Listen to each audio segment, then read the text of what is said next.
Assalamualaikum warahmatullahi wabarakatuh. Waalaikumsalam warahmatullahi wabarakatuh. Selamat siang untuk semuanya. Yang terhormat Ibu Kepala UPTD Satuan Pendidikan SD Negeri Ketiga, yang saya hormati Bapak Ibu Guru beserta operator sekolah yang sudah hadir di acara diseminasi.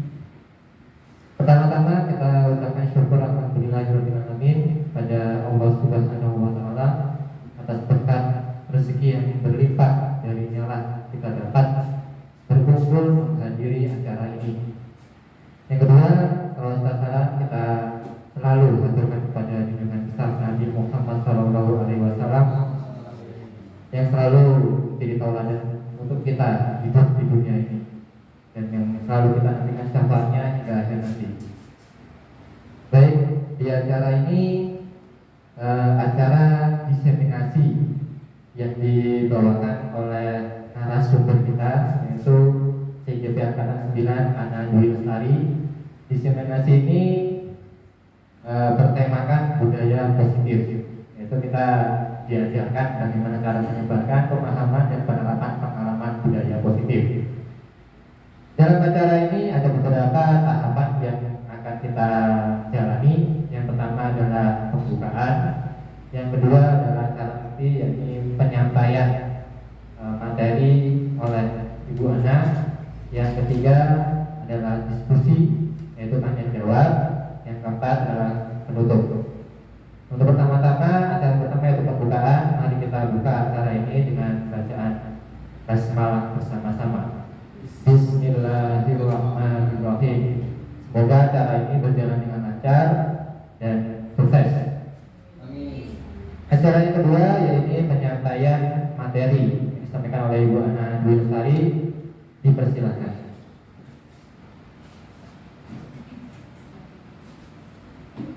Terima kasih Pak Yayan atas waktunya. Assalamualaikum warahmatullahi wabarakatuh. Waalaikumsalam warahmatullahi wabarakatuh. Kepada yang terhormat Ibu Hasanah selaku Kepala SDN Depok Ketiga, yang saya hormati Bapak Ibu Dewan Guru SDN Depok Ketiga, dan saya hormati Bapak OPS SDN Depok Ketiga. Pertama-tama marilah kita panjatkan puji syukur kehadirat Allah Subhanahu wa taala atas berkat rahmat dan karunia-Nya kita semua dapat berkumpul dalam rangka diseminasi program pendidikan guru penggerak dalam keadaan sehat walafiat. Kedua kalinya tak lupa sholawat serta salam selalu kita haturkan pada junjungan kita Nabi besar Muhammad SAW yang selalu kita nantikan syafaatnya nanti di hari akhir. Amin Allahumma amin. Bapak Ibu yang hadir pada saat ini, saya ucapkan terima kasih karena sudah berkenan mengikuti kegiatan saya dalam rangka memenuhi tugas program pendidikan guru penggerak ini. Saya ucapkan terima kasih juga kepada tamu undangan. Kepala dari SDN Depok 1 sudah bersedia hadir.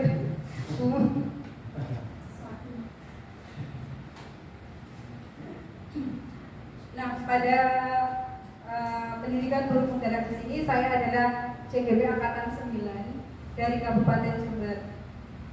Nah, motivasi saya mengikuti pendidikan guru penggerak ini sebenarnya bukan saya ingin jadi kepala sekolah ataupun saya jadi kepala sekolah, itu bukan. Sebenarnya saya di sini mengikuti program pendidikan guru penggerak di sini adalah untuk mengupgrade kemampuan saya. Kenapa? Karena saya basicnya memang dulu kuliah di guru, dan kita tahu semua bahwa saya menjadi guru masih beberapa tahun. Nah, saya merasa saya masih fakir ilmu di sini, makanya saya mengikuti program pendidikan guru penggerak ini. Karena seperti yang kita tahu, ilmu pengetahuan dan teknologi itu semakin hari semakin berubah, semakin mengalami perubahan. Oleh sebab itu saya mengikuti pendidikan guru penggerak ini. Nah, pada pendidikan guru penggerak yang saya ikuti pada modul 1 di sini, yaitu visi dan paradigma guru penggerak. Nah, pada modul 1. Nah, pada modul 1 ini sebenarnya terdiri dari beberapa bagian. Nah, sekarang saya akan mendiseminasikan modul 1.4. Pada modul 1, pendidikan guru penggerak di sini sebenarnya ada 4 bagian. Ada modul 1.1 yaitu filosofi pemikiran Ki Hajar Dewantara. Kemudian yang kedua adalah peran dan nilai guru penggerak. Yang ketiga visi guru penggerak, dan yang terakhir penutupan pada modul 1 adalah budaya positif. Dari keempat bagian modul tersebut memiliki keterkaitan. Jadi pada modul 1.1 filosofi pemikiran Ki Hajar Dewantara, di sini KHD itu membedakan arti dan tujuan kata dari pendidikan dan pengajaran. Jadi pendidikan menurut KHD adalah suatu usaha untuk menuntut kodrat yang sudah dimiliki anak agar anak memiliki mencapai keselamatan dan kebahagiaan yang setinggi-tingginya baik sebagai manusia maupun sebagai anggota masyarakat. Sedangkan pengajaran adalah usaha untuk mempersiapkan anak seperti transfer materi atau ilmu pengetahuan secara lahiriah maupun batinnya. Nah, di sini untuk mewujudkan tujuan pendidikan menurut Ki Hajar Dewantara adalah pembelajaran yang berpihak pada murid. Nah, untuk mewujudkan pembelajaran yang berpihak pada murid tersebut diperlukan nilai dan peran dari guru penggerak, yaitu ada 5. Yang pertama adalah berpihak pada murid, kemudian reflektif, kolaboratif, inovatif, dan mandiri. Nah, ketika 5 nilai tersebut dijalankan, insya Allah tujuan dari pendidikan menurut Ki Hajar Dewantara tadi bisa tercapai. Nah, kita sebagai guru pastinya memiliki gambaran ideal bahwa murid kita murid impian akan seperti apa. Jadi kita pastinya mempunyai target murid kita nanti akan jadi seperti apa begitu. Nah, untuk itu diperlukan sebuah visi. Jadi visi sekolah itu sebagai target kita bagaimana visi atau impian kita itu terwujud. Yaitu salah satunya adalah dengan pembelajaran yang berpihak pada murid. Nah, salah satu pembelajaran yang berpihak pada murid di sini adalah dengan penerapan budaya positif. Ketika mendengar kata budaya, menurut Bapak Ibu apa sih sebenarnya budaya itu? Mungkin yang ada di benak Bapak Ibu sekalian, budaya itu sebenarnya apa sih? Mungkin Pak Iqbal, budaya itu apa? Budaya hal yang rutin kita lakukan. Kebiasaan yang kita lakukan. Nah, di sini adalah budaya positif. Budaya positif berarti adalah kegiatan atau kebiasaan positif yang kita terapkan dan dilaksanakan oleh seluruh warga sekolah supaya anak-anak memiliki karakter yang baik, dan karakter tersebut bisa diwariskan ke generasi berikutnya. Nah, dalam perwujudan budaya positif di sini ada beberapa konsep yang harus kita pelajari. Yang pertama adalah disiplin positif, kemudian yang kedua adalah nilai-nilai kebajikan, motivasi perilaku manusia, keyakinan kelas, kemudian 5 kebutuhan dasar manusia, dan posisi kontrol guru, yang terakhir adalah segitiga restribusi. Nah, sebelum kita memasuki materi, supaya tidak tegang, kita ice breaking dulu. Di sini ice breakingnya ada ungkapan negatif dan ungkapan positif. Untuk ungkapan negatif di sini adalah seluruh hidupku bekerja untuk mendapatkan uang, bukan untuk pengabdian. Aku biasa-biasa saja, malas belajar, malas berbuat perubahan, dan malas berbuat kebaikan. Tak peduli nasihat orang lain, setiap hari dan waktu akan terus terlambat dan tidak peduli mau bisa atau tidak. Siswaku, masa bodoh, toh gajiku setiap bulan akan terus mengalir walaupun aku ogah-ogahan dalam menjalankan tugas. Sulit, saya dipecat atasan, jadi kenapa harus takut? Kemudian untuk ungkapan positifnya, seluruh hidupku akan aku ikhlaskan untuk pengabdian, akan berusaha menjadi yang terbaik. Aku akan terus belajar, kembangkan diri untuk meningkatkan kompetensi, berkolaborasi dengan teman-teman hebat tanpa henti. Setiap hari dan waktu aku akan selalu berusaha semangat, rajin, dan paling pagi masuk sekolah karena merindukan. Aku tidak peduli seberapa besar dapatnya gaji melainkan aku akan terus berusaha seberapa besar apa yang harusnya saya beri untuk keselamatan dan kebahagiaan murid-muridku dan orang lain di sekitar hidupku. Bahkan sampai jasadku pun diboyong oleh yang lain sekalipun, aku akan tetap mempertahankan prinsip kebajikan Yudi Tersatu dengan terus berusaha menjadi orang yang selalu bermanfaat bagi orang lain. Sekarang kata kuncinya, pertanyaannya. Biar nggak tegang ya Bapak Ibu. Bapak Ibu sekarang yang ada di sini posisinya sedang berada di mana? Silakan Bapak Ibu bisa tuliskan atau bisa mungkin angkat tangan. Maksudnya negatif atau positif? Positif. Iya. Tip. Posisi Bapak Ibu sekarang ada di mana? 50. Bisa. Yang saya tanyakan kuncinya adalah posisi Bapak Ibu sekarang berada di mana? Di sekolah. Oke, di sekolah. Mana Pak Inga? Posisinya berada di mana Pak Inga? Berada di bangku tempat saya duduk. Udah? Belum? Saya di kelas Kelas 6 Ibu, kelas 6. Kelas 6. Betul.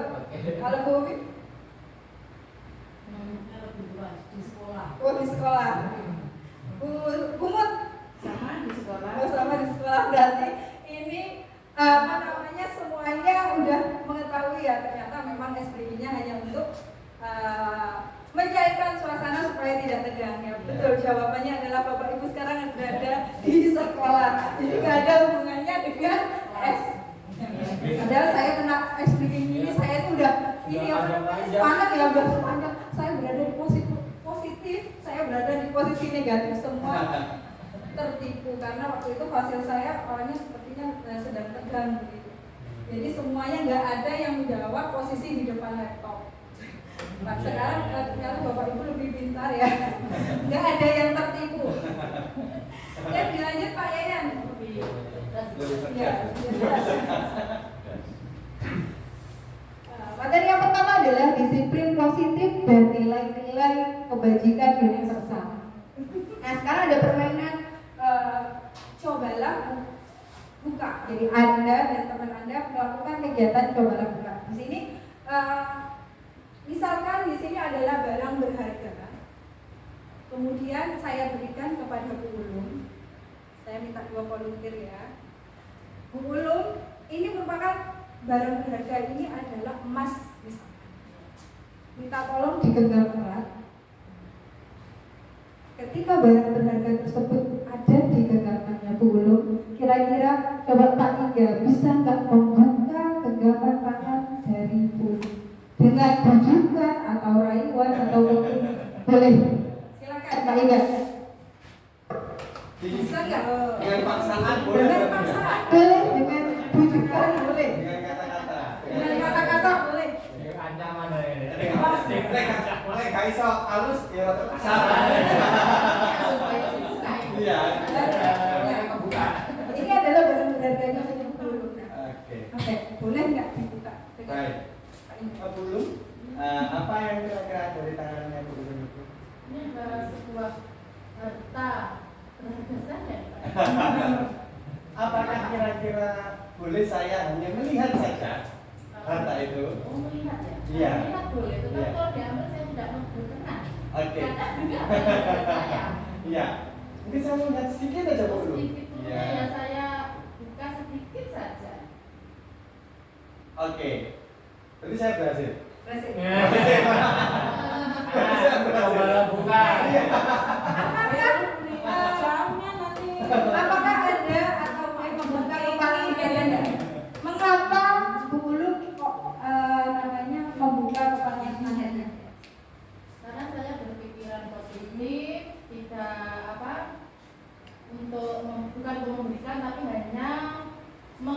abaikan saja. Karena kalau saya berpikiran negatif, wah Bapak Indra mau mengambil atau mau mencuri, berarti saya tidak membolehkan, tapi saya berpikir positif. Nah, dari kegiatan yang sudah kita lakukan barusan, sesungguhnya yang memegang kendali atau kontrol itu siapa? Itulah Diri sendiri. Jadi yang memegang kendali atau kontrol untuk membuka atau menutup kepalan tangan itu adalah diri kita sendiri. Jadi meskipun ketika diri kita sendiri tidak mau membuka dengan segala cara pun, Pak Ingat juga tidak akan bisa membuka. Jadi kondisi di sini adalah yang berperan penting adalah yang memegang kendali di sini adalah diri kita sendiri.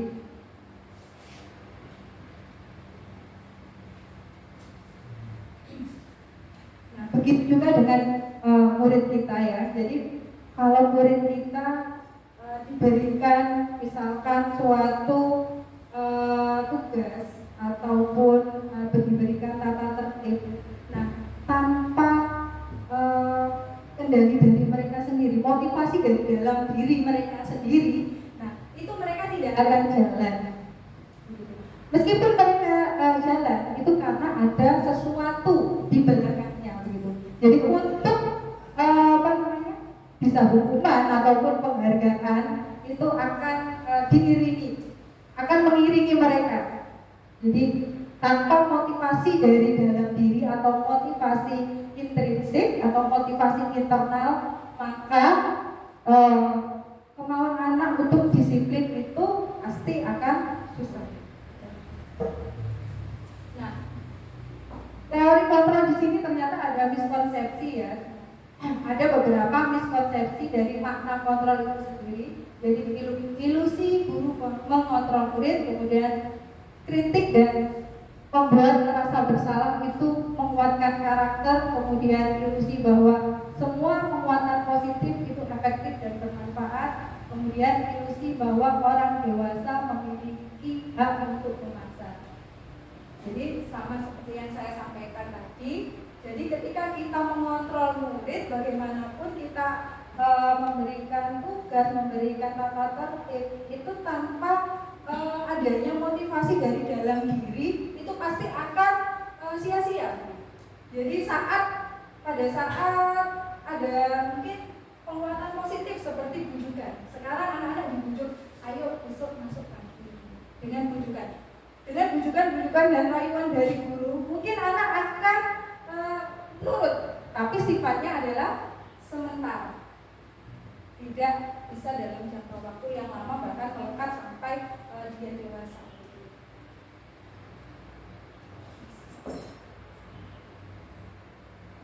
Nah, sekarang tugas kita adalah mengubah paradigma stimulus respon ke pendekatan teori kontrol. Kalau pendekatan stimulus respon itu adalah dengan adanya rangsangan, maka mereka akan merespon begitu ya. Jadi sama dengan anak-anak diberikan hukuman, pasti mereka akan nurut begitu. Nah, sekarang cara pandang kita ubah menjadi ke teori kontrol, di mana perbedaannya adalah stimulus respon itu menganggap realitas atau kebutuhan kita itu sama, sedangkan teori kontrol realitas atau kebutuhan kita berbeda. Kemudian semua orang melihat hal yang sama. Kalau teori kontrol itu setiap orang memiliki gambaran yang berbeda. Pada stimulus respon juga kita mencoba mengubah orang agar berpandangan sama dengan kita. Nah, kalau pada teori kontrol kita berusaha memahami pandangan orang lain tentang dunia. Kemudian perilaku buruk dilihat sebagai suatu kesalahan. Kalau teori kontrol semua perilaku memiliki tujuan. Saya bisa mengontrol orang lain. Pada teori kontrol adalah Anda tidak bisa mengontrol orang lain. Pemaksaan ada pada saat bujukan gagal. Kemudian kalau pada teori kontrol, kolaborasi dan konsensus menciptakan pilihan-pilihan baru. Model berpikirnya pada stimulus kontrol adalah berpikir menang kalah. Kalau teori kontrol, model berpikirnya adalah menang-menang. Jadi bila kita ingin membuat kemajuan perlahan, sedikit-sedikit ubahlah sikap atau perilaku Anda. Namun bila kita ingin memperbaiki cara-cara utama kita, maka kita perlu mengubah kerangka acuan kita. Ubahlah bagaimana Anda melihat dunia, bagaimana Anda berpikir tentang manusia, ubahlah paradigma Anda, skema pemahaman dan penjelasan aspek-aspek tertentu tentang realitas.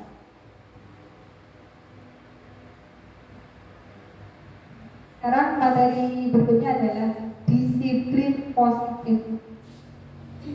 Ketika Bapak Ibu mendengar kata disiplin, apa yang terbayang di benak Bapak Ibu sekalian?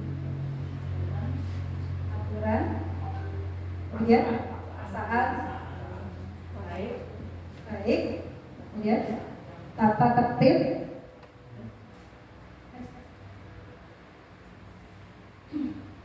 Disiplin di sini sebenarnya berasal dari bahasa Latin, yaitu disiplina yang artinya belajar.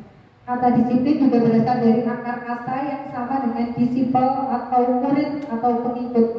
Jadi untuk menjadi seorang pengikut, seseorang harus paham betul alasan mengapa mereka mengikuti suatu aliran atau ajaran tertentu, sehingga motivasi yang terbangun adalah motivasi intrinsik, bukan ekstrinsik. Di sini disiplin positif merupakan salah satu cara penerapan disiplin yang bertujuan untuk menumbuhkan kesadaran serta memberdayakan peserta didik tanpa mengharapkan imbalan penghargaan atau menghindari hukuman. Di sini kita sebagai pendidik, tujuan kita adalah menciptakan anak-anak yang memiliki disiplin diri sehingga mereka bisa berperilaku dengan mengacu pada nilai-nilai kebajikan universal dan memiliki motivasi intrinsik, bukan ekstrinsik. Nilai-nilai kebajikan di sini adalah nilai-nilai kebajikan di sini adalah sifat-sifat positif manusia yang merupakan tujuan mulia yang ingin dicapai setiap individu.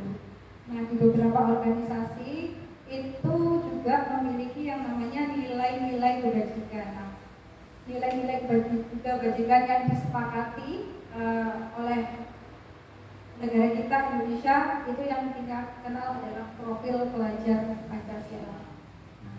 Profil pelajar Pancasila di sini ada 6 dimensi, yaitu beriman, bertakwa kepada Tuhan Yang Maha Esa dan berakhlak mulia, mandiri, bernalar kritis, berkebinekaan global, bergotong royong dan kreatif. Jadi muaranya di sini untuk disiplin positif di sini adalah siswa yang sesuai dengan karakter profil pelajar Pancasila. Kemudian motivasi perilaku manusia. Jadi sebelum kita bisa menerapkan yang namanya disiplin positif, kita harus mengetahui tentang motivasi perilaku manusia. Mari kita tanyakan ke diri kita sendiri bagaimana kita berperilaku, mengapa kita melakukan sesuatu, apakah kita melakukan sesuatu karena adanya dorongan dari lingkungan atau dorongan dari yang lain. Jadi pernah kan Bapak Ibu kita bersikap atau berperilaku ingin mendapatkan pujian, kemudian kita ingin mendapat senyuman dari orang lain, kemudian kita berperilaku baik untuk menghindari hukuman. Itu kan motivasi perilaku manusia itu berbeda-beda.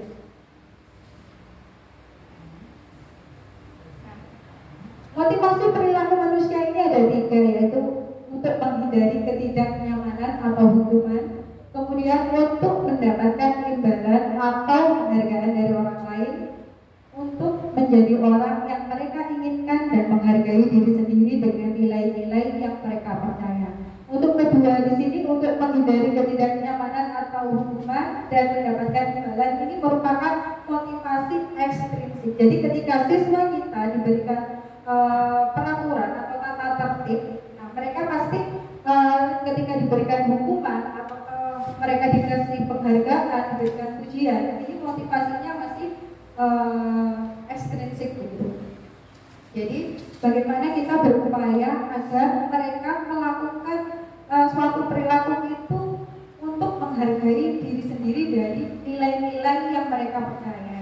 Nah, nilai-nilai yang mereka percaya inilah nilai-nilai kebajikan yang ingin dicapai oleh setiap manusia.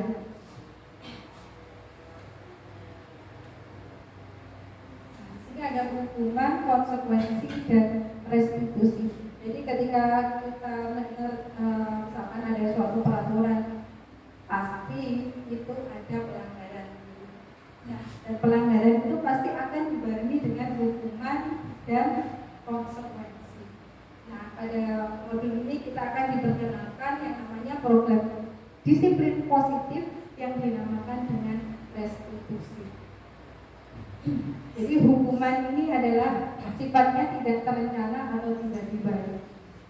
Kalau konsekuensi terencana, disepakati sesuai peraturan. Jadi misalkan ada anak terlambat datang sekolah, tiba-tiba kamu terlambat lagi, silakan kamu berlari keliling lapangan 10 kali. Nah, ini merupakan hukuman. Nah, kalau konsekuensi itu sudah disepakati sebelumnya. Jadi ada kesepakatan antara siswa dengan murid. Jadi kalau kamu terlambat sekolah, kamu tahu konsekuensinya apa. Jadi mereka sudah tahu konsekuensinya apa. Murid tidak tahu apa yang akan terjadi atau tidak dilibatkan. Jadi hukuman ini refleks ya, tiba-tiba. Jadi ketika gurunya menyuruh keliling lapangan tanpa kesepakatan terlebih dahulu. Dengan konsekuensi pun sudah disepakati, juga murid tetap dibuat tidak nyaman ya karena adanya konsekuensi tadi. Bersifat satu arah kalau hukuman. Nah, hukuman ini bisa berupa fisik maupun verbal. Jadi kata-kata yang menyakitkan itu juga termasuk sebuah hukuman. Karena dengan misalkan kamu terlambat lagi, itu sudah arahnya ke hukuman verbal. Jadi kata-kata yang sifatnya bisa menyakiti hati anak begitu. Nah, biasanya kalau verbal seperti itu mungkin bisa sampai dewasa akan diingat ya. Nah, sedangkan restitusi di sini adalah proses menciptakan kondisi bagi murid untuk memperbaiki kesalahan dan adanya proses kolaboratif yang mengajarkan murid untuk mencari solusinya sendiri. Kita akan bahas di terakhir di segitiga restitusi. Nah, ternyata penghargaan itu juga merupakan sebuah hukuman karena ada penelitian dari Alfikon. Beliau mengungkapkan bahwa baik penghargaan maupun hukuman adalah cara-cara mengontrol perilaku manusia yang menghancurkan potensi untuk pembelajaran yang sesungguhnya. Menurut ini secara ideal tindakan belajar itu sendiri adalah penghargaan yang sesungguhnya. Jadi hasil pengamatannya selama ini tentang tindakan memberikan penghargaan itu ternyata nilainya sama dengan menghukum seseorang. Jadi menurut Kon tadi ada beberapa miskonsepsi tentang penghargaan. Jadi ada pengaruh jangka pendek dan jangka panjang. Penghargaan itu akan tidak efektif. Penghargaan juga bisa merusak hubungan. Penghargaan mengurangi ketepatan. Penghargaan juga menurunkan kualitas. Penghargaan mematikan kreativitas dan penghargaan menghukum dan menghilangkan motivasi intrinsik.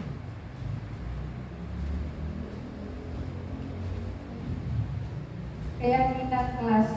Nah, ini adalah salah satu penerapan disiplin positif, yaitu dengan membuat keyakinan kelas. Mengapa keyakinan kelas? Kenapa kok tidak peraturan kelas saja? Menurut Bapak Ibu, ya Bu. Kenapa kok keyakinan kelas bukan peraturan kelas? Kalau dulu kita menyebutnya peraturan kelas, sekarang kenapa sekarang keyakinan kelas?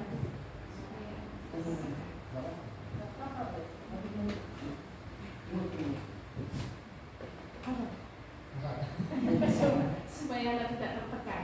Supaya anak tidak tertekan. Oke. Jadi mengapa kita memiliki peraturan tentang penggunaan helm pada saat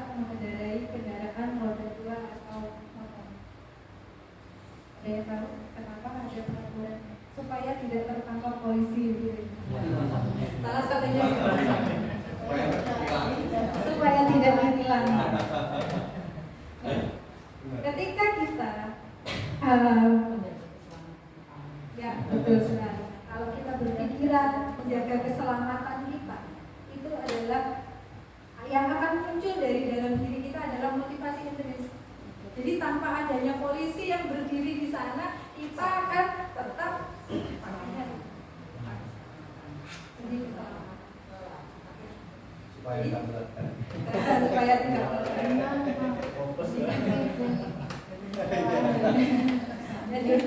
Jadi saya meskipun kemana-mana juga pakai helm, pakai jaket supaya tidak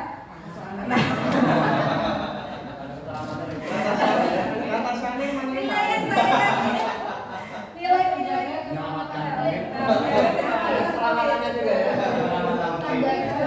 Jadi saya meskipun ada polisi di rumah, saya tidak takut.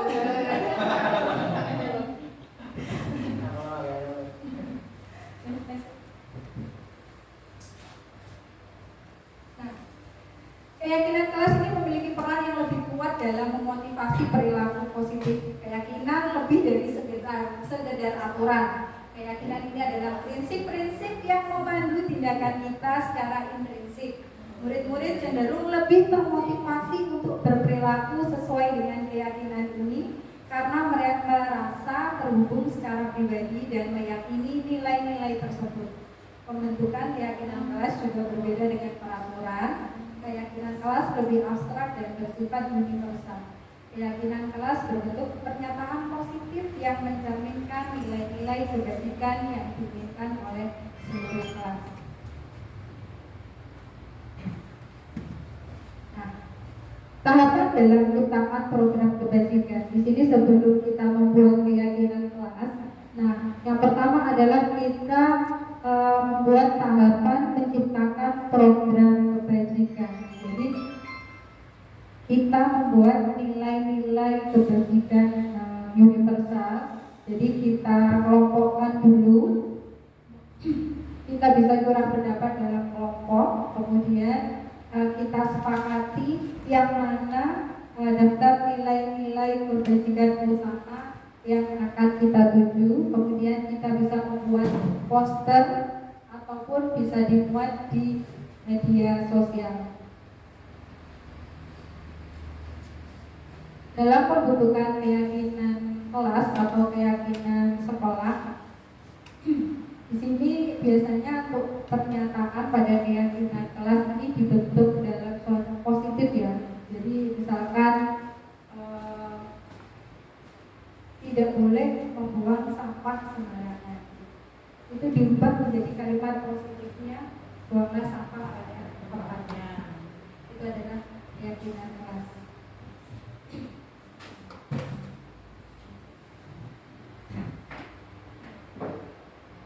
Pembentukan keyakinan kelas atau keyakinan sekolah ini kan selalu berhubungan dengan nilai-nilai kebajikan yang kita tuju. Dari nilai-nilai dari keyakinan kelas yang di depan ini seperti kembalikan barang ke tempatnya. Kira-kira nilai kebajikan apa sih yang terkandung di dalamnya? Kerapian. Tanggung jawab. Disiplin. Ya, dilarang mengganggu orang lain. Kedua, Aturan. apa? Mengganggu orang lain mungkin? Adilan. Toleransi boleh. Hadir di sekolah 15 menit sebelum pembelajaran dimulai. Disiplin. Dilarang melakukan kekerasan. Kemanusiaan. Dilarang menggunakan narkoba. Kesehatan. Kesehatan. Bergantian atau menunggu giliran. Disiplin. Ini sosial, adilan sosial, adilan juga ya. Antri ya. Kesabaran ya.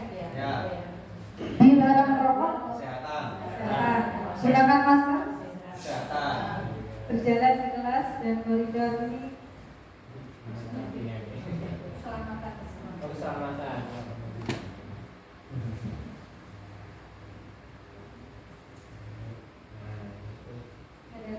Ada salah satu jawaban ya. Hampir benar semua. Jadi nilai-nilai keberhasilannya.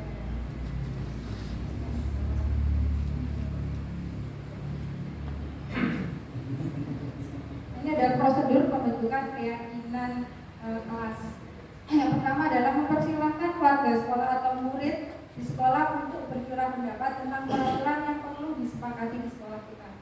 Kemudian mencatat semua masukan-masukan dari para murid atau warga sekolah. Kemudian kita menyusun keyakinan kelas sesuai prosedur pembentukan keyakinan di sekolah. Kemudian gantilah kalimat-kalimat dalam bentuk negatif menjadi positif. Dengan berlari di kelas atau koridor, kalimat positifnya berjalanlah di kelas. Tinjau kembali daftar curah pendapat yang sudah dicatat. Anda mungkin akan mendapati bahwa pernyataan yang tertulis di sana masih banyak yang berupa peraturan-peraturan. Selanjutnya, ajak warga sekolah atau murid-murid untuk menemukan nilai kebajikan atau keyakinan yang dituju dari peraturan tersebut.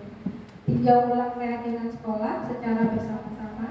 Setelah keyakinan sekolah selesai dibuat, maka seluruh warga kelas dipersilakan meninjau ulang dan menyetujui dengan menandatangani keyakinan sekolah atau kelas tersebut, termasuk guru dan semua warga atau murid. Keyakinan sekolah atau kelas selanjutnya bisa dilekatkan di dinding kelas atau di tempat yang mudah dilihat semua warga kelas.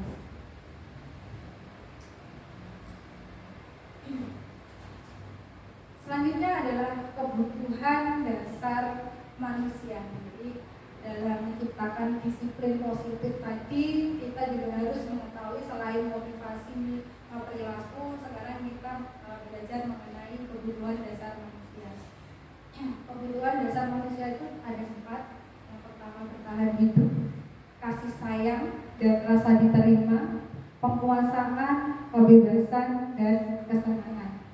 Nah, jika kita menghubungkan konsep tersebut dengan disiplin positif yang berdasarkan teori kontrol tadi, di mana setiap perilaku manusia itu adalah memiliki tujuan. Salah satunya adalah untuk memenuhi kebutuhan dasar manusia tersebut. Jadi misal di kelas ada anak yang ketika pembelajaran mereka tidak memperhatikan. Nah, itu yang kita identifikasi pertama adalah kebutuhan dasar manusia. Jadi apa kebutuhan dasarnya yang belum terpenuhi dulu? Apakah karena kasih sayang atau penguasaan atau kebebasan? Jadi misal di sekolah di kelas dia males-malesan. Nah, ternyata setelah kita identifikasi ternyata adanya kebutuhan dasar manusia yang misalkan penguasaan belum terpenuhi. Jadi ketika seperti penguasaan itu ketika dia misalkan diberikan sebuah tanggung jawab, mereka akan lebih semangat lagi dalam belajarnya. Sebenarnya anak itu pengen ditunjukkan, ini loh aku udah bisa.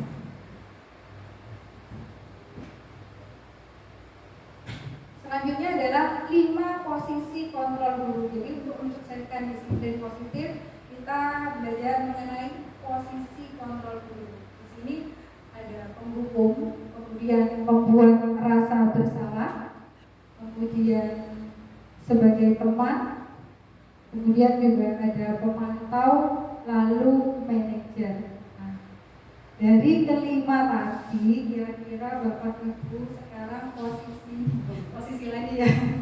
Posisi kontrolnya ada di mana sih? Maksudnya begini, selama kita mengajar selama ini gitu, pada posisi kontrol mana? Kalau saya sih ya, jujur saja saya itu berada di seringnya menghukum, membuat rasa bersalah juga pernah, sebagai teman juga pernah, dan sebagai pemantau juga pernah.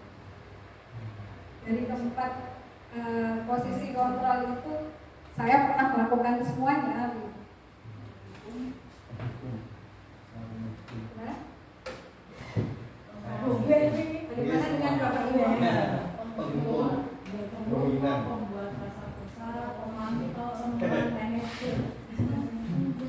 Mana ya, seimbang semuanya. Iya. Tergantung kan keperluan, tergantung keperluan. Ya, masih kondisi satu stok. Nah, dalam penerapan disiplin positif di sini kita harus meninjau kembali apakah sudah efektif, apakah sudah berpusat dan memerdekakan murid itu dari melihat posisi kontrol guru. Contoh dari posisi 5 Oh, saya nggak 1 jam 15 menit. hormat bendera selama 1 jam. Ini merupakan pengumuman. 15 menit kamu udah 1 jam. 1 jam menghukum 15 menit. Belum.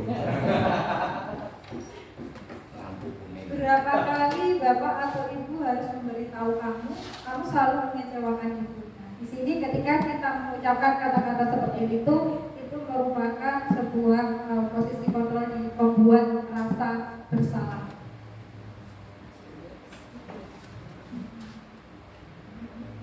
Ayo dong ikutin aturan sekolah, tolong bantu bapak ibu ya.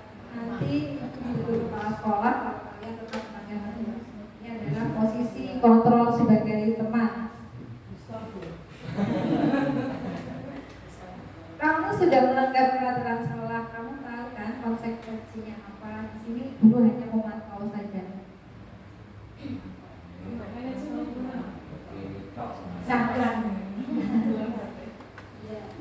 Di sini pada posisi kontrol manajer, jadi apakah ada keyakinan sekolah yang kamu melanggar?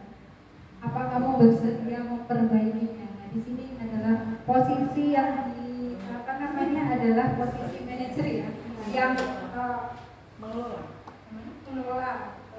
Jadi manajer kalau di kantor, manajer itu yang mengelola anak buahnya. Di sini kalau kita sebagai guru, manajer ini kita posisi di mana kita bisa berbuat bersama murid, mempersilahkan murid mempertanggungjawabkan perilakunya, mendukung murid agar dapat menemukan solusi atas permasalahannya sendiri. Jadi ketika seseorang pada posisi manajer di sini memiliki keterampilan di posisi manajer, itu juga memiliki keterampilan sebagai teman, kemudian sebagai pemantau, dan itu ketika kita menjadi manajer, pada saat kita dibutuhkan posisi teman, kita juga bisa menerapkan. Jadi dari waktu-waktu tertentu kita bisa kembali ke dua posisi tersebut. Jadi kita bisa menjadi teman, kita bisa menjadi pemantau ketika kita berada di posisi manajer. Namun ketika kita menjadi posisi penggugur saja, itu akan membuat siswa akan merasa ketakutan. Jadi memang benar anak akan patuh, tapi patuhnya karena motivasi ekstrinsik. Jadi ketika anak akan diberi hukuman, mereka akan takut, mereka akan patuh. Dan ketika hukumannya tidak ada, mereka akan kembali lagi.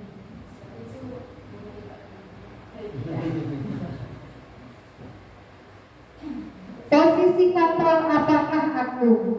Saya kecewa sekali dengan kamu. Dari 5 posisi kontrol tadi, nah kira-kira saya kecewa sekali dengan kamu, ini posisi kontrolnya berada di mana?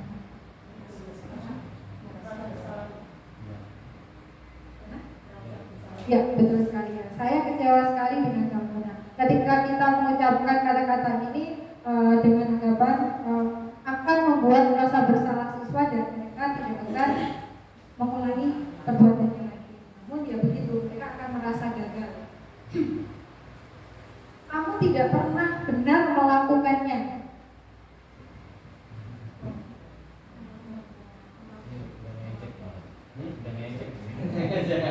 Kamu tidak pernah benar. Kira-kira posisi kontrol apa?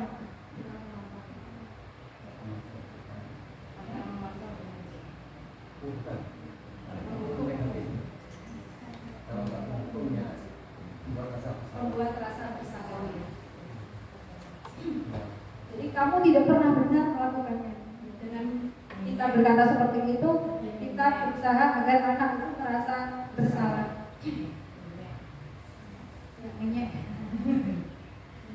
Apa rencanamu untuk menyelesaikan masalah ini? Manajer ya, apa saja. Manajer yang betul sekali ini adalah manajer. Posisi kontrol apakah aku? Ayolah lakukan demi bapak ibu ya, sebagai teman. Patuhi aturan saya atau awas? Hukuman verbal ya. Kita akan masuk ke materi segitiga restitusi. Segitiga biru adalah segitiga biru.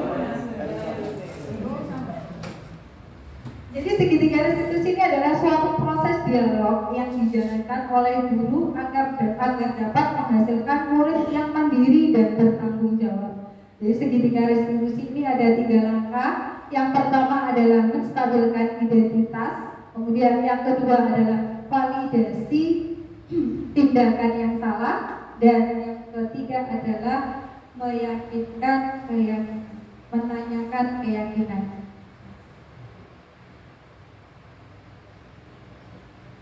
Pada langkah yang pertama yaitu menstabilkan identitas. Dan tujuannya di sini adalah untuk mengubah identitas anak dari orang yang gagal karena melakukan kesalahan menjadi orang yang sukses. Jadi kata-kata atau kalimat yang bisa kita pergunakan pada tahap ini adalah berbuat salah itu tidak apa-apa, tidak ada manusia yang sempurna. Kemudian saya juga pernah melakukan kesalahan seperti itu. Kita bisa menyelesaikan masalah ini. Bapak atau ibu tidak tertarik mencari siapa yang salah, tapi bapak ibu di sini ingin mencari solusi dari permasalahan. Kamu berhak merasa begitu. Apakah kamu sedang menjadi teman yang baik untuk dirimu sendiri? Pada langkah yang kedua yaitu validasi tindakan yang salah. Setiap tindakan itu dilakukan dengan suatu tujuan, yaitu memenuhi kebutuhan dasarnya. Kalau kita memahami kebutuhan dasar anak, apa yang mendasari sebuah tindakan itu, kita akan menemukan cara yang paling efektif untuk memenuhi kebutuhan tersebut.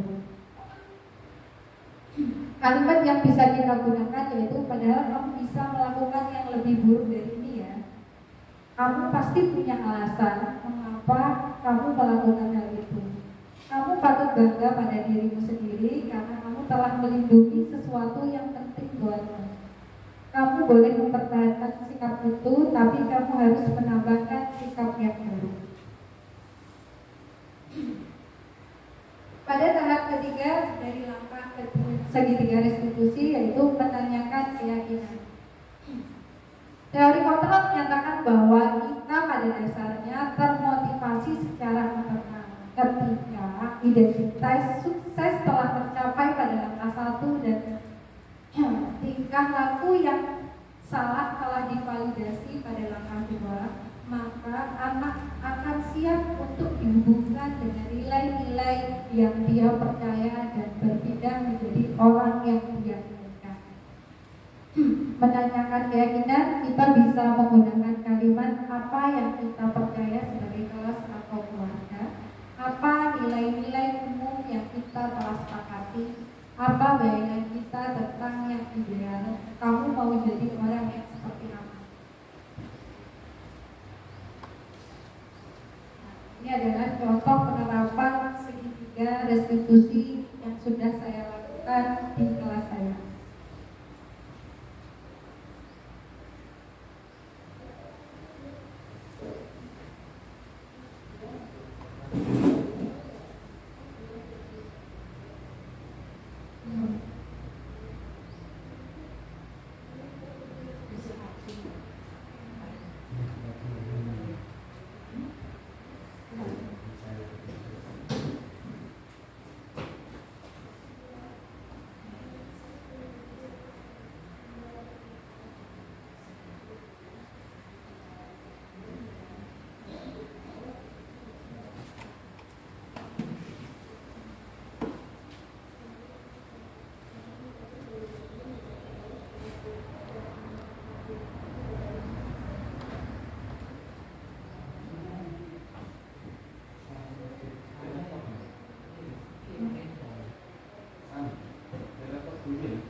Nah, Itu laptop ya?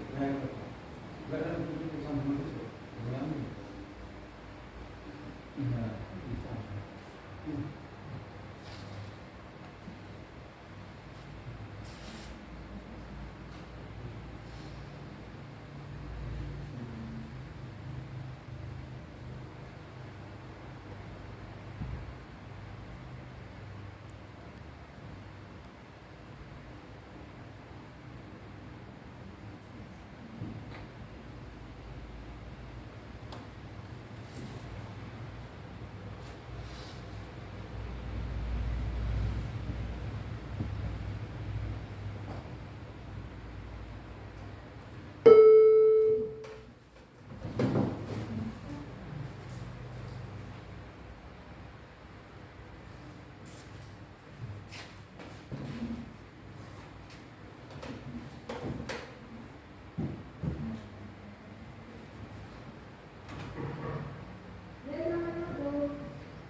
Jangan mikirnya baru bangun ya, padahal sekolah kita jam 6.45 sudah harus masuk ya. Nanti mandi nggak tadi? Sekolah? Makanya kalau terlambat ya. Buana tahu pasti dia tuh punya alasan kenapa dia tuh main game sampai larut malam. Kita sebetulnya kalau ada bulannya dia. Saya itu ingin menjadi pemain sepak bola. Kenapa? Karena saya ingin mendapatkan uang dari hasil saya bermain game. Oh iya, jadi kamu tuh pengen jadi pemain game profesional sehingga mendapatkan uang yang banyak gitu ya. Ya memang benar, sekarang tuh hobi kalau kita serius, maka kita bisa menghasilkan duit. Namun dengan dia main game sampai larut malam,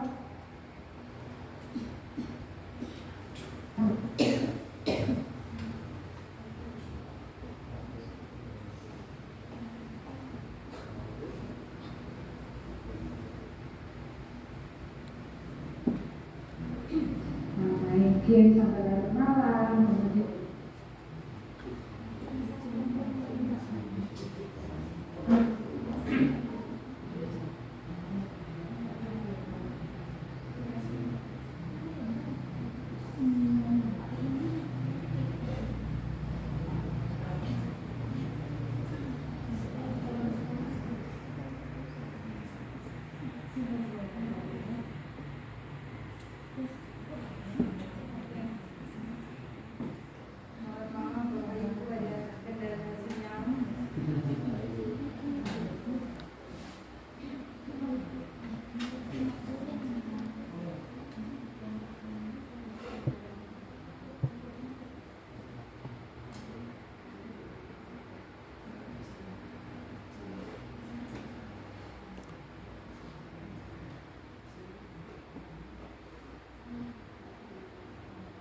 besok menunya kesiangan, lalu sekolahnya juga terlambat.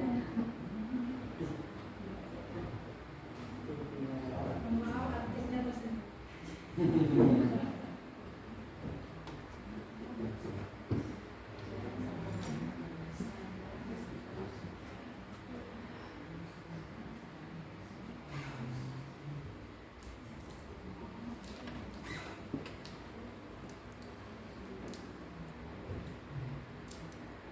Kemudian itu sudah pilihannya sudah Bu. Jadi bukannya apa ya, kalau dia terlambat sekolah maka dia akan ketinggalan pelajaran. Menurut dia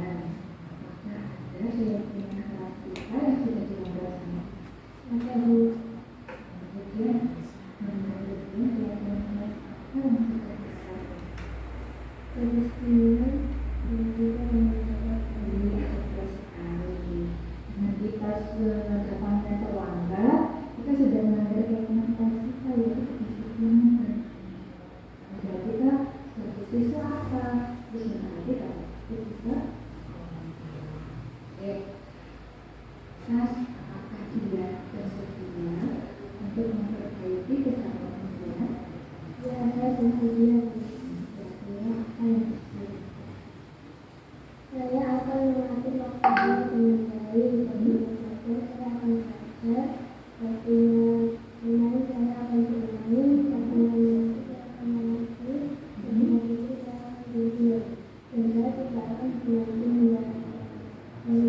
Besok saya akan datang lebih pagi. Untuk anak, langkah 9 dengan mengatur waktu ini sudah sangat tepat sekali. Jadi kita bisa membagi waktu antara bermain dan belajar. Ibu doakan semoga cita-cita dia menjadi profesional bermusik itu tidak dapat. Besok tidak terlambat lagi ya. Oke, terima kasih ya. Silakan kembali Demikian tadi adalah contoh pengembangan restitusi yang sudah saya lakukan di kelas saya. Karena siswa saya terlambat sekolah ternyata karena malamnya main game sampai larut malam. Ini adalah penerapan budaya positif yang sudah diterapkan di sekolah kita. Jadi ada senam, pembiasaan senam pagi.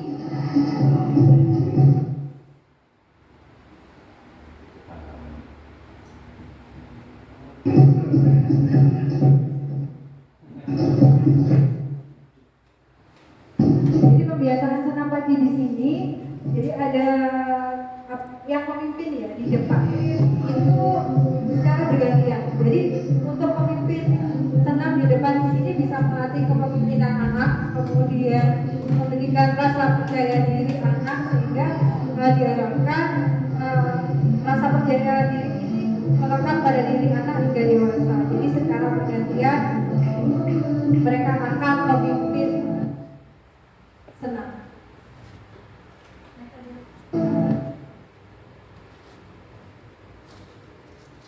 Selain itu ini saya juga sudah menerapkan membuat keyakinan kelas di kelas saya di kelas 5.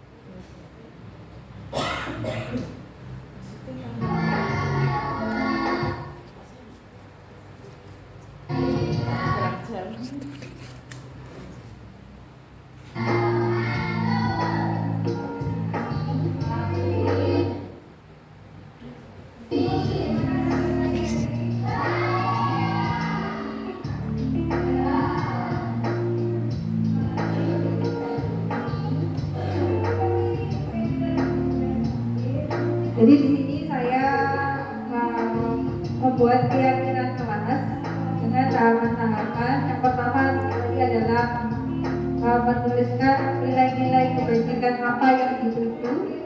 Kemudian anak-anak menuliskan nilai-nilai kebajikan apa atau peraturan apa yang ingin diterapkan di kelas. Kemudian mereka menuliskannya dalam sticky note, kemudian ditempelkan di papan tulis.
nilai-nilai kebajikan yang dituju apa, kemudian penerapannya setiap pagi yaitu dengan membuat guru piket. Guru piket di sini yang akan menyambut anak pagi hari di pintu gerbang. Terakhir kesimpulan. Nah, kesimpulan dari penerapan disiplin positif di sini adalah disiplin ini adalah kita selalu berpikir ketika mendengar suatu disiplin adalah suatu keteraturan. Ketika disiplin dibarengi dengan positif, nah di sini adalah suatu peraturan yang tidak memberatkan, begitu ya, yang tidak membuat anak ketakutan untuk melaksanakan kegiatan tersebut. Jadi budaya-budaya positif di sini yaitu dengan kegiatan disiplin positif yang kita laksanakan yaitu seperti penerapan keyakinan kelas, kemudian kita membuat kegiatan positif di sini. Pada intinya adalah ketika anak diberikan kebiasaan positif, kemudian kita jelaskan apa sih sebenarnya nilai dari kegiatan tersebut agar anak paham apa yang mereka lakukan ini muaranya kemana. Jadi bukan karena mereka takut akan ancaman dari bapak dan ibu guru ataupun ingin mendapatkan penghargaan, ingin mendapatkan pujian, tetapi adalah dengan mengkaitkan nilai-nilai kebajikan terhadap suatu kegiatan di situ. Jadi yang kita ambil, yang kita sematkan pada anak adalah nilai-nilai kebajikannya agar tumbuh motivasi dari dalam diri anak untuk melakukan perilaku tersebut. Harapannya perilaku yang dengan penerapan nilai-nilai kebajikan dalam diri anak ini akan melekat pada diri anak nanti hingga dewasa. Sehingga tujuan pendidikan sebenarnya seperti yang disampaikan oleh Ki Hajar Dewantara, yaitu menuntut kodrat anak agar mereka mendapatkan kebahagiaan dan keselamatan yang setinggi-tingginya baik sebagai individu maupun sebagai anggota masyarakat. Karena pada dasarnya anak itu nantinya akan dilepas ketika dia sudah dewasa kembali lagi ke masyarakat. Nah, dengan harapan karakter baik, karakter positif yang sudah melekat itu akan membawa anak ke dalam kebahagiaan dan keselamatan ketika dia dewasa. Begitu. Terima kasih. Demikian yang dapat saya sampaikan. Wassalamualaikum warahmatullahi wabarakatuh.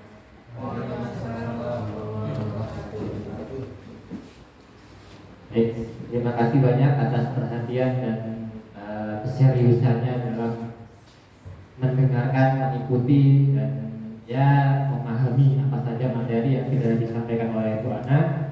Untuk acara yang berikutnya yaitu acara diskusi tanya jawab, karena memang sudah lumayan siang ya, semuanya lapar.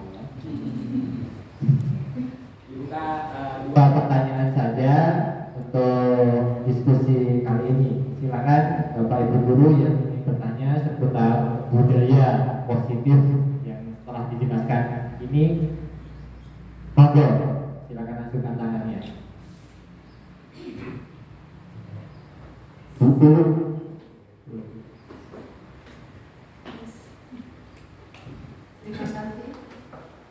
Terima kasih waktu yang diberikan kepada kami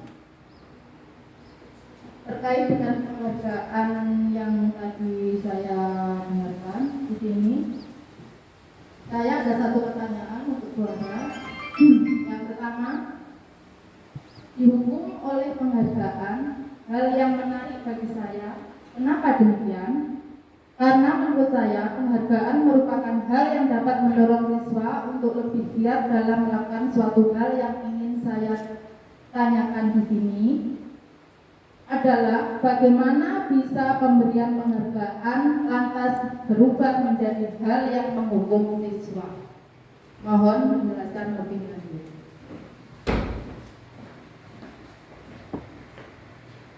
Langsung dijawab dulu lah kan? Pertanyaan kedua dari Bapak Ibu guru. Bubut biasanya nih nanyakan. Gak apa-apa Bu, dikeluarkan aja Bu. Kalau saya nanya ntar dimarahin. Taiga ya. Ya Taiga, silakan Taiga.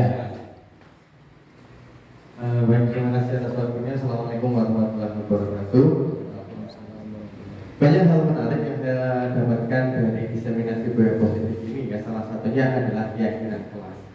Keyakinan kelas di situ merupakan suatu hal yang merujuk pada bagaimana supaya anak-anak itu bisa menjalankan apa yang telah disepakati bersama. Seperti itu ya Bu Ana ya tadi.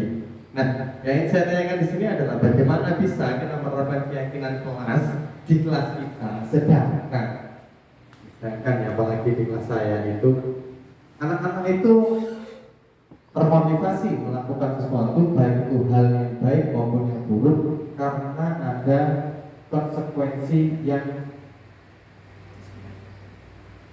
membarengi itu gitu.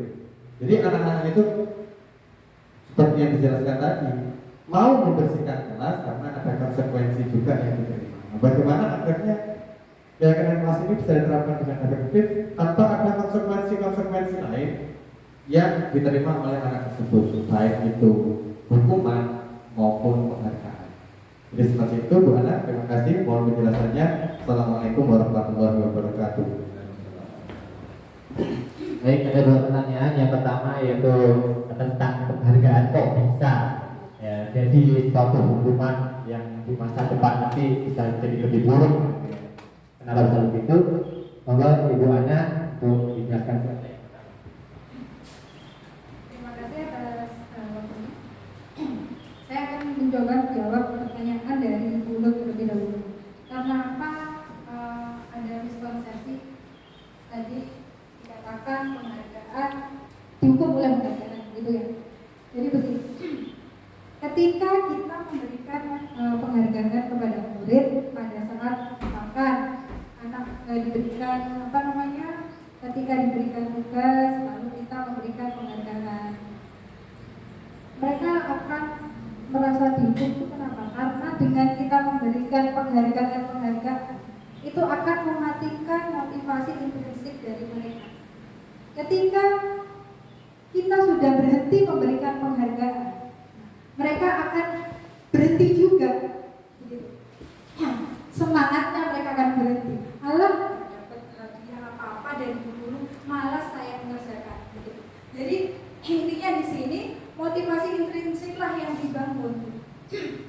Jadi ketika anak diberikan suatu tugas atau pembiasaan di sini kita adalah mencoba untuk membangun motivasi yang dari dalam diri siswa, menghargai diri sendiri dari nilai-nilai yang diyakini.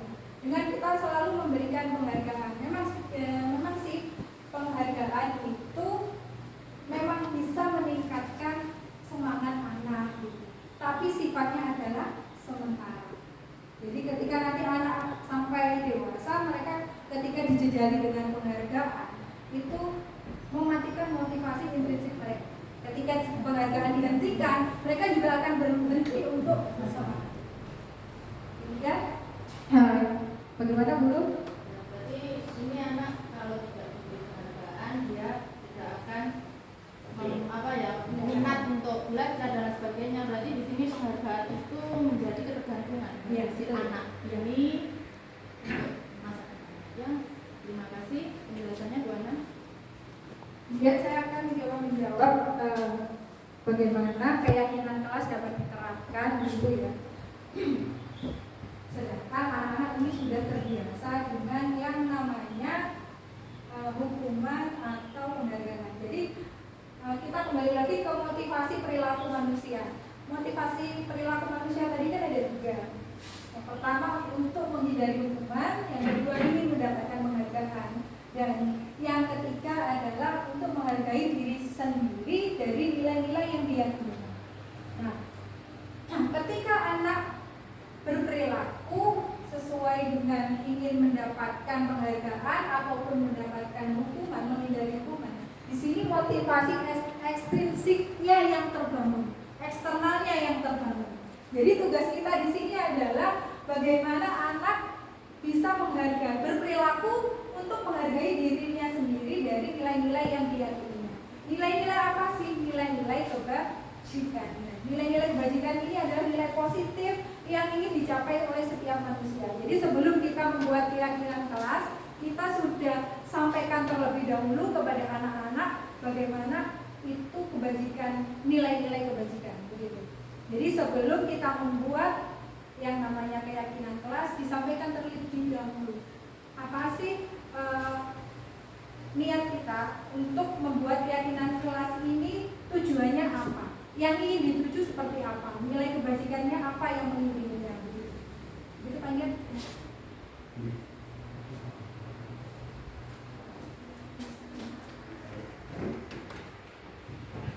Baik, terima kasih banyak atas penjelasan dari Bu Ana mengenai pertanyaan yang pertama dan kedua tadi. Jadi intinya kalau pertanyaan yang pertama itu Jelas ya, namanya penghargaan itu sangat disukai oleh siapapun, bahkan saya pun suka. ya, orang tua pun suka. Ketika penghargaan itu dihentikan, maka otomatis Semangat pun menurun drastis. dan buat apa? Apalagi kita melakukan hal seperti itu. Nggak ada hasilnya, gitu kan ya. Apalagi anak-anak kita, jelas Penghargaan itu bisa berakibat buruk di masa yang akan datang. Terus yang kedua tadi mengenai kelas 6 ini ya, memang namanya juga anak-anak ya. Jadi kita selalu memaklumi terus ya, memaklumi gitu Karena kayak gini nih. namanya anak-anak gitu ya. Sebenarnya hal itu tindakan yang kurang apa ya, kurang sesuai oleh seorang guru diucapkan gitu ya. Anak-anak ini memang Punya keyakinan sendiri, cuman keyakinan ini bisa sementara. bisa permanen. Nah, tergantung bagaimana cara treatmentnya. Katanya Bu Ana tadi kita harus meyakinkan Dulu apa saja yang akan terjadi di masa depan kalau kamu seperti ini. Jadi anak-anak tuh berpikir lebih jauh lagi. Oh, masa depanku akan baik nih kalau keyakinanku seperti ini. Seperti itu. Jadi itu jawaban dari Bu Ana, luar biasa sekali. Terima kasih para guru yang sudah aktif dalam diskusi. untuk yang terakhir acara penutup. Alhamdulillahirabbil alamin, untuk kegiatan hari ini berjalan lancar meskipun ada tersendat tadi karena memang ini tanpa bukan premium ya. Jadi Harus modal internet besar. untuk menjalankan Video di dalam kanvanya ya, kalau ada yang premium Wah, itu lumayan mahal. tadi. Jadi itu Untuk penutup, mohon maaf yang sebesar-besarnya jika saya atau Bu Ana melakukan kesalahan, mengucapkan sesuatu yang tidak menyenangkan di hati Bapak Ibu Guru. Terima kasih yang sebesar-besarnya telah bersedia mengikuti acara diseminasi. nasi ini dan berpartisipasi aktif dalam acara. Akhir kata kita ucapkan alhamdulillah bersama-sama supaya Apapun yang kita dapatkan hari ini dapat teringat dan teraplikasikan dalam kehidupan. Alhamdulillahirabbil alamin. Akhir kata, wassalamualaikum warahmatullahi wabarakatuh.